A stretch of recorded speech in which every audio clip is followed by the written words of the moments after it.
Encore mbote bandeko nyonso oyo bo kolanda biso encore une fois oyo ezali tolobela vie tolobaka biso toza tolobelavie.fr tolobelavie.com ezaka toujours biso. Vraiment un grand merci na bino nyonso oyo bozopesa biso confiance. Oui bah déjà qui a très bientôt, à très bientôt déjà awa studio na bino ya tolobela vie eza kusila. On a vraiment ba précision. Merci beaucoup à Washington, les grands pays. Merci à Alvaro Mwanza.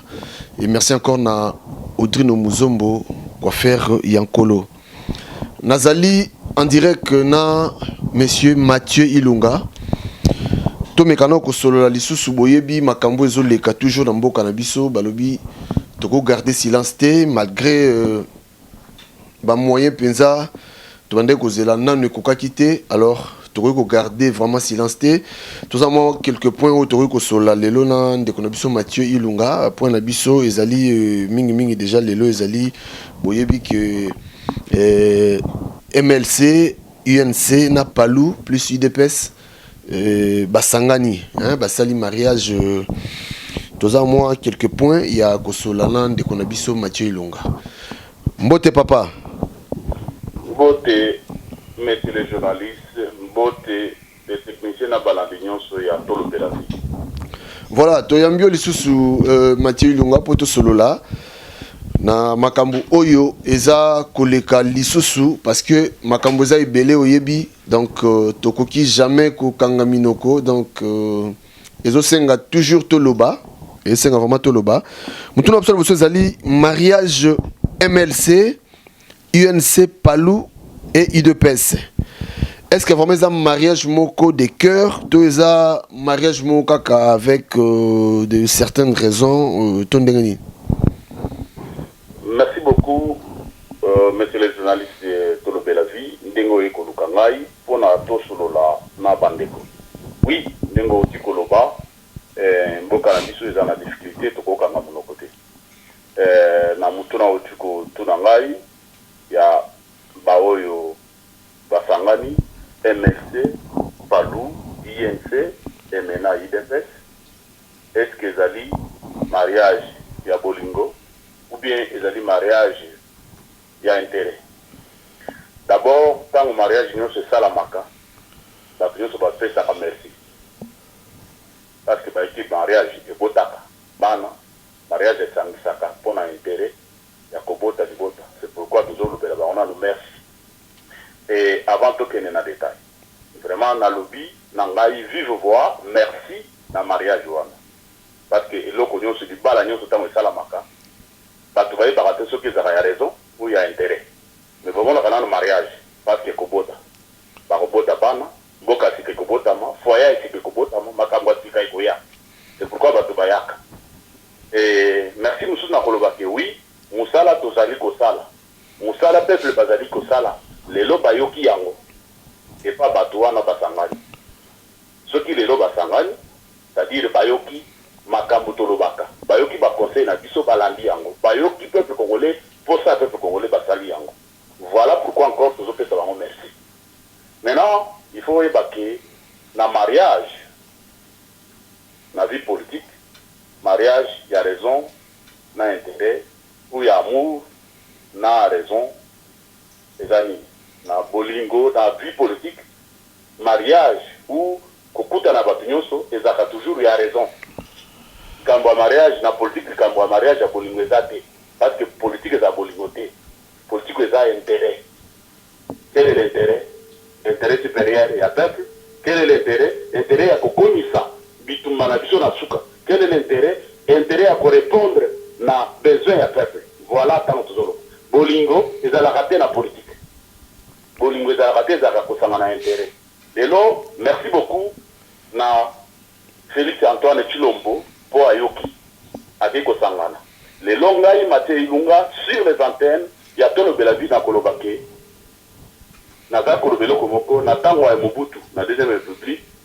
Tozaki na ba chanson révolutionnaire. Oyo tozaki koyemba na ba école avant drapeau emata. Chanson na Santo Moko. Chaque région a même concours, il y a des chansons. Mais quand on a botami na Casa occidentale, na zali mwana ya mabele wana, na ibi chanson moko tanza ko yemba na bomwana nanga. Tazako lo baboy. Butu kumbuma na kucha, muma imo akutoka. Na lingala ça veut dire que tongo etani, na kata mai komi, pende bokoki komona na tina se mai. Parce que tango tongo etanaka, okoki komona tina se ya mai. Lelo, tokomi na 3 blocs na Congo. Tozali na bloc, ya ba républicain. Oya na kobenga, bloc ya MLC, ya INC, et aussi na Palou, na Ndenge, IDPCE, ezali, bloc ya ba républicain. Oya bazali ko défendre ba intérêt ya peuple, bazali ko défendre ma belé ya peuple. Longo ya na bango. Et maintenant tozali na bloc ya ba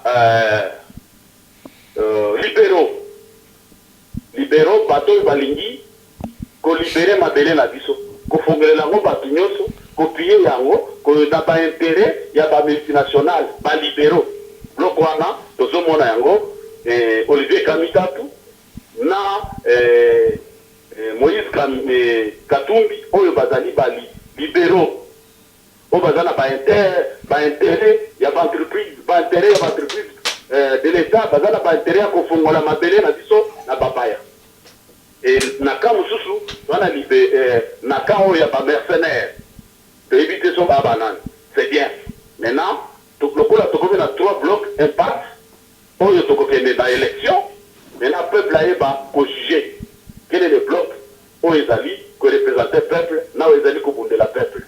Voilà ce que je peux dire. Et na kati ya mariage wana oyo ya MLC, INC, na Palou, ezali mariage des raisons. Mariage des raisons. Cette plateforme, c'est une plateforme des raisons.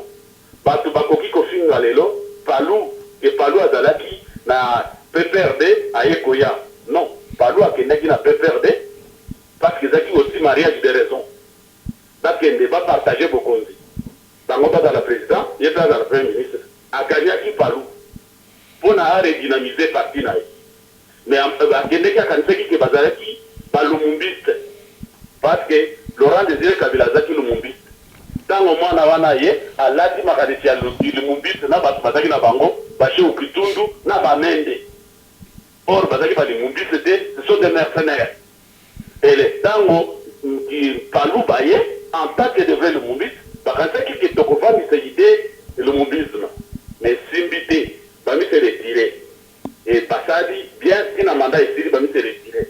Peuple, Bayo Kayango. Il y a toujours des raisons.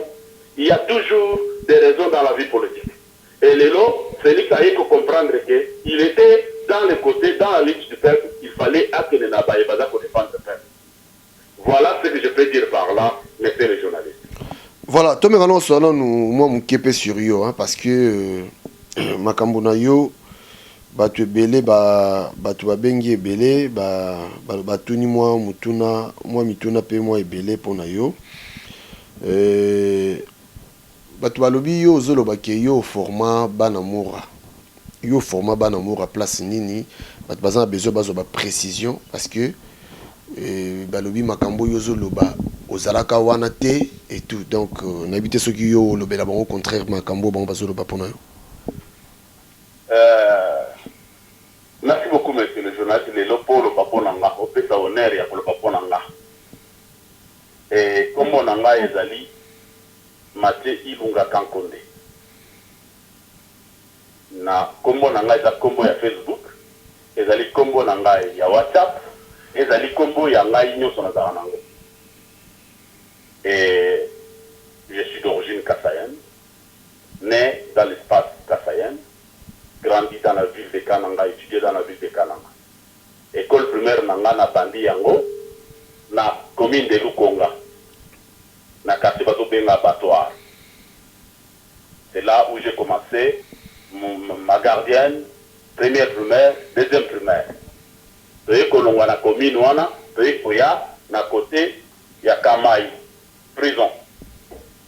Et je suis arrivé là, ma troisième primaire.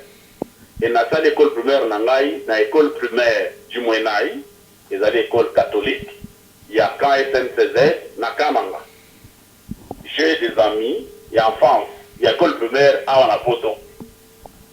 À Wanapoto. Na France, na Kotange Labino, Mutumoko, Oyazali, camarade ya Bomwa na école nanga. Spino, Djala Ntan, Oya musicien ya, MNE ya, munition ya, Nani, Defao. Ouais, Defao. À moi, na biso ya classe école primaire, troisième primaire, Spino, Djala Ntan. Toyebani, na Bomwana, na ba parents, na ba Toyebani, on est à précision. Et après journaliste, à l'Obaratro, beaucoup tout naïe. Et je suis allé à l'EFO, Kananga. Et voilà comment j'ai fait mon armée. Maintenant, pour la Moura, j'ai dit à tous ceux qui veulent bien l'attendre, Sengai Mate, ou Nazaï Kokene Kofongola Moura, pour la toute première fois, na 98. Et Nazui, affectation officielle, possible au monde d'ailleurs. Na ba média, na bino, soko lingai na ngana tindela yo yango. Et ba affecté ngai lokola directeur de logistique S1, S4, na centre ya Kimbende, centre présidentiel Kimbende, na Lubumbashi. Voilà, na longo état-major général, na G4. Je suis parmi les collaborateurs, il y a Général Olenga, François Olenga. Je suis collaborateur. J'étais collaborateur, il y a Général Agourou Mamba, qui est le commandant des écoles, des groupements des écoles à Kinshasa. Général Agourou, il était avec moi, na Kimbembe, il est SD, Ngai S4, c'est-à-dire il est directeur des renseignements et d'instruction, SD S3, Ngai S1, S4, na centre Moura, na centre ya Kimbembe. Et de Kimbembe, président de la République, Laurent Désiré Kabila, nous reçoit en audience. Il me donne ordre verbal. Il y a Kokende Namura, Kokende Kutuna, et Komona, Misala John Numbi Asali. John Numbi Azali Boyebiye. Il est en vie. Nakende Komona Misala John Numbi Asali Namura. Et il a déjà tout construit. Et toqué délégation Ngai, Aguru, commandant Kalala Stanis. Général Kalala, c'est l'homme de Kisangani. Tigre Katangé, ex-Katangé. Tokei, na auditeur, Kambale. Tokei, délégation à Soti, comment na Moura, na Kangi ba photo. Tozongi, Lubumbashi, na Kei pour faire sa rapport et pas président de la République. Et le président de la République me dira, il faut tout former, vous former ba soda, 10 000 militaires. Parce que Tozali, na Banguna. Et Bokende, Kofongola, Moura. Et on a fait le rapport. Et Mouzé a fini Simbongo. Et Toké Kofongola, Moura. Ngai Nazoï Saonga Mate, de Toké Kofongola, Moura. Et Ngai Mate n'a recruté Basoda na Lubumbashi, na Meni Bango na Trenti, na Likasi. Ngai Mate na Longwe na Basoda, na Mbangu, Bandaville à Likasi, ti Moura. Première promotion à Moura, FSIR. Force d'intervention rapide. Voilà la première promotion, il y a FSIR. Deuxième promotion, il y a Moura. Et Bado Longolanga na Moura, pour bâtir Ngai, na état-major particulier, bureau à Lubumbashi. Bakorin Baye, Ngai Mutuna Tei, pour installer, pour recruter Bana Moura. Na, côté instruction et pas, côté comme instruction et pas, bâtisseur coréen. Donc, il y a un formateur à Bana Moura alors. Ngai cadre. La formation na bango te na cadre na bango na zo recruter bango. Ngai na formé bango.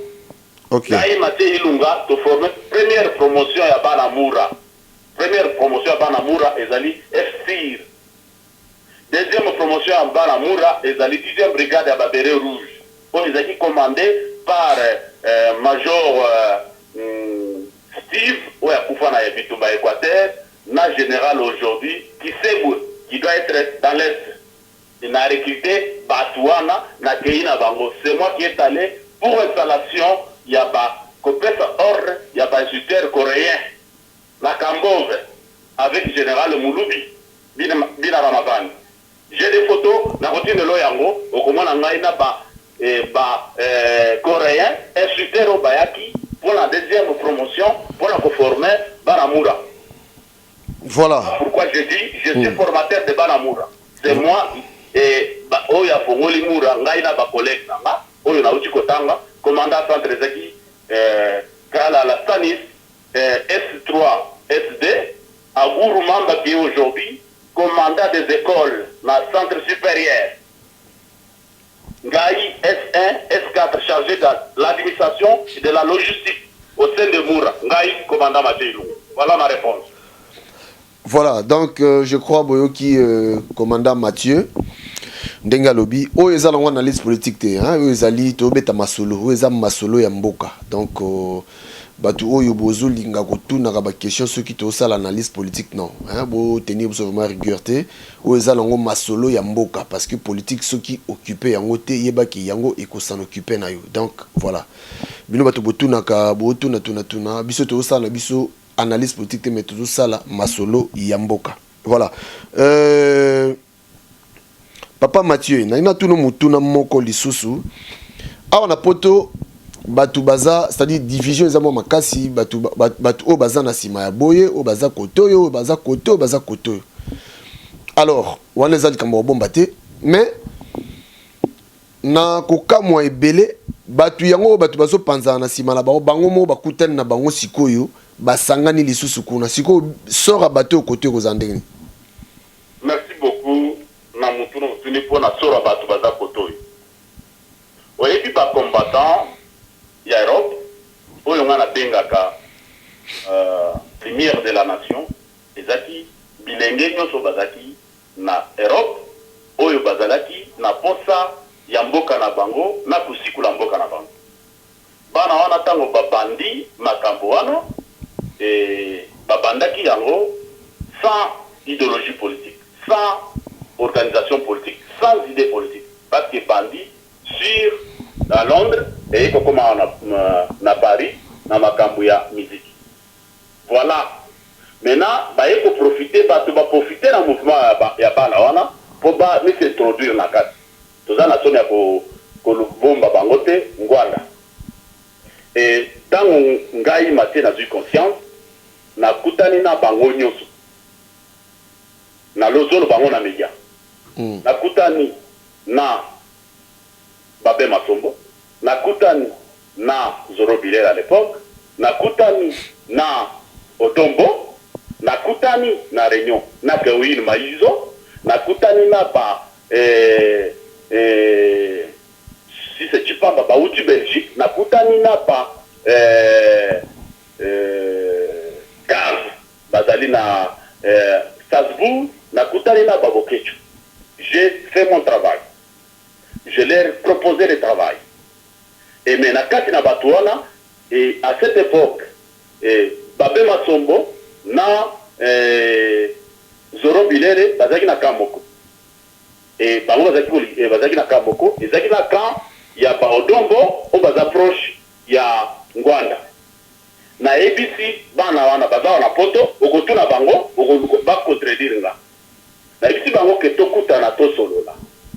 Ba ebisinga mutaisanga malok makambana Zoro Bilele alobi na ngai ke non tozana ba problème biso na ba Odombo alobi non makambo na bino personnel na makambo ezaki mususu ezali tina te tosangana po tosolola et ba ekokutana pour la première fois na tango Martin Sali azokende na ambassade kosala problème esalamaki na ambassade bazaki na tribunal et pour la même période Bazali Kokunda, colonel, médecin, colonel Alpha Bokolombe, Azalaki médecin militaire, un grand médecin militaire. À Kendeki, à Longo Kinshasa, Bamboisona, qui est à Afrique du Sud. Après Afrique du Sud, famille est Lukibaya, on a soigné en Apoto. Tant que soigné en France, à Koufi, na Bengi, on a téléphone. Na Lobi Bokende, Bokutana. Zoro bokutana na ba mususu bokele na matanga wana pour na récupérer likambo wana. Merci beaucoup na Odombo, merci beaucoup na Bob na baninga mususu bakendeki na matanga wana na officier mususu on a kotanga kombo na ete parce que je ne suis pas na permission ya kotanga kombo na ye bakendeki na cimetière basala vidéo ezali na YouTube et ça la période moko na tournée bazotambola na baconférence baekoya na Grenoble na ville nanga et il a fallu autant na groupe na bango baya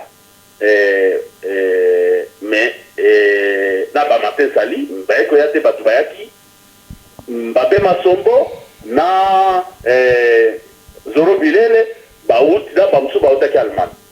Je l'ai nazaki intervenant na conférence. Na tuna bango boye bisangai banda bo banda liste na bino. Point fort na point faible na bino. Bappé sanga réponse.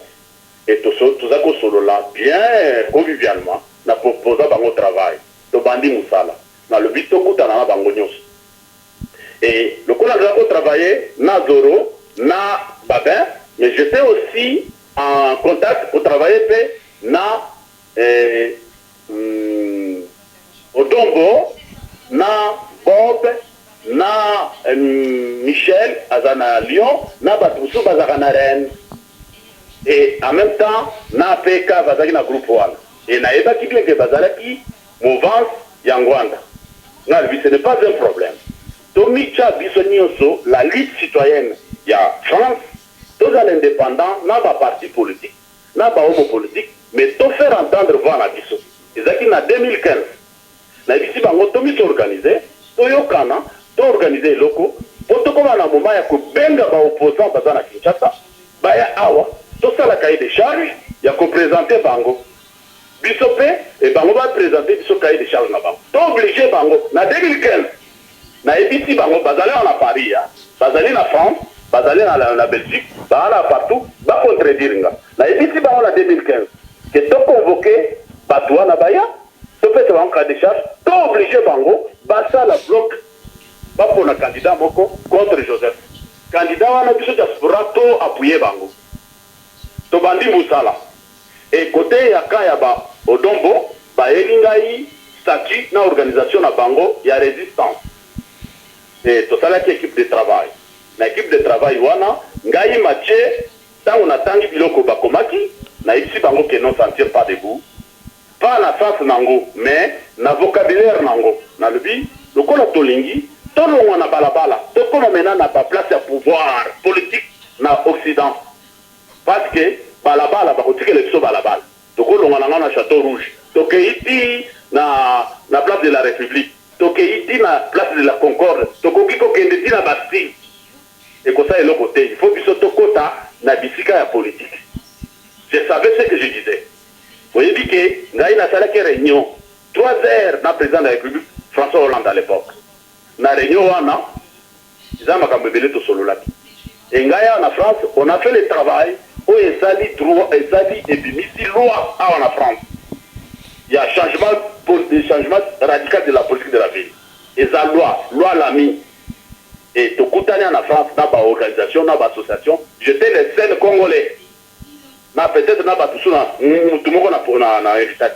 Et loi est côté. Tout ça, n'a rien à ma pas bandé konanga, qui est à la makamuna qui est comme on a, boya tout ça. Mais n'attend le bandé kobaye, n'a statut, n'a combat et résistance, n'a pas si bango vocabulaire récolté. Tout changer. C'est moi, Mathieu, qui est le géniteur. Il y a collectif congolais pour la citoyenneté et la démocratie participative en France. En cycle CCDP. C'est moi qui a créé le CCDP, les noms.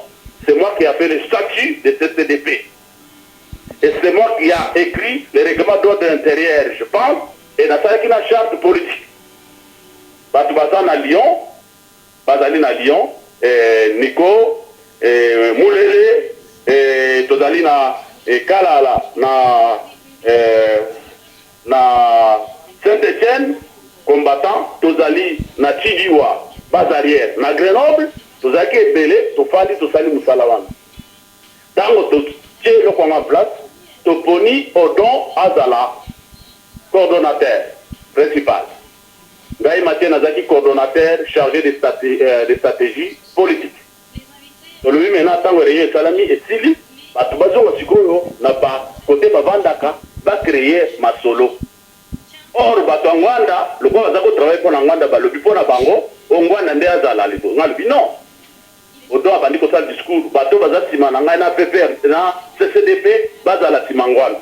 J'ai appelé Odon, j'ai appelé Bob, j'ai appelé bato mosusu baza kobenganga na yebisi bango bozokende na terrain mabe tolobaki ke tomi s'organiser indépendamment na baparti politique, tomi s'organiser indépendamment na bahomme politique. Ozala mwambangu parce que na lingi na anticiper moi mutuna mona katika wana parce que nanu penza na zui réponse nanga na zela tenga na mutuna ngezala ki mutuna ngezali kuna na Kinshasa basangani sikoyo awa koto yo apparemment moi division za moi makasi siko bango moko bato to landaka basangani siko awa to kosala ndenge ni na moi lombango pona temps na biso vraiment na lombango historique wana ezaki po yoka po bato bayoka qui est Mathieu parce que tuna kina ni Mathieu voilà ayeba komba ya Mathieu na bayeba ba idée ya Mathieu na bayeba biloko Mathieu aposa nazaki kolinga koloba yango te parce que musala osala na bato opesi mayele na okomisa copier nango te ezaki musala collectif opesi ba idée mais tango ba idée baby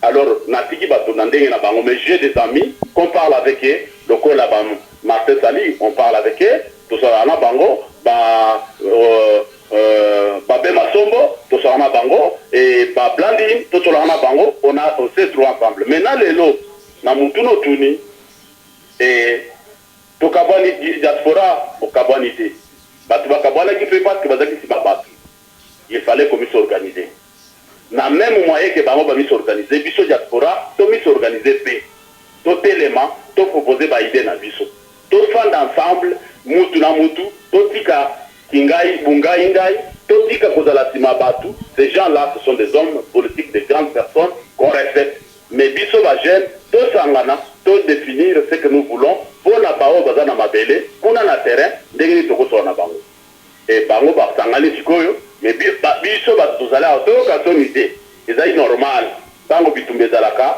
ko finga na zalaka ko créer zalaka yo so les équipes poto me mabatu wana ba yokana lokola ba komi ko yokana lokola sikoyo ba bloquer komi misatu ba tupe baza na diaspora to sangana nanu indépendamment de ba parti politique to proposer ba idée na biso diaspora pour na biso moko to yeba pe ndenge nini to ko organiser ba élection na biso na diaspora ba to zela te ba to baya na Kinshasa ba ko organiser biso to mi so organiser ba to bayo ka sonité to za ya ko kabwana te to ko solola to ko vendre pour la commission organisée et ça sera vite fait. Voilà réponse nanga.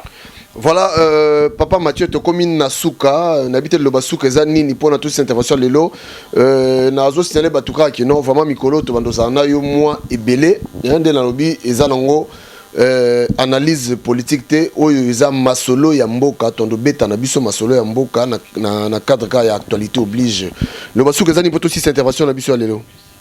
Le basuka tokolo bana pas baza kolanda biso nyonso baza na Kinshasa na baza na diaspora.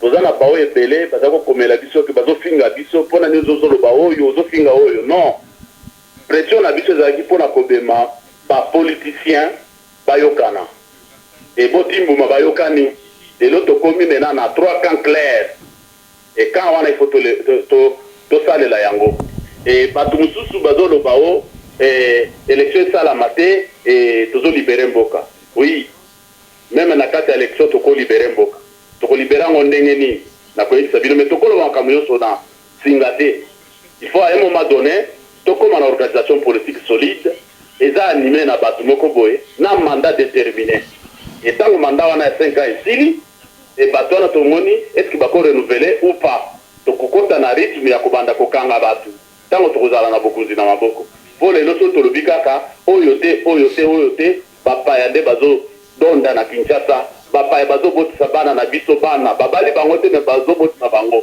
lelo tozana bana babotani na bater na biso.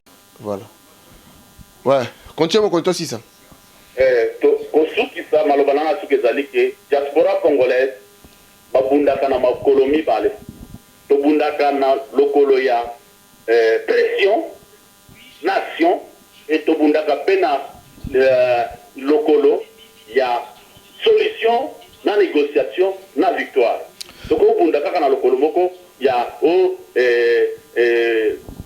occupation to bouté bango mais toza na manduki te to kiti na mabelete pona to bouté bango maintenant tozale na pression tozale na baction ya kosala mais tozali pe kotinda ba politicien baluka solution moko politique. Voilà ce que je peux dire. Lelo tokomi na 3 blocs, na 3 blocs wana te ba ko juger yango.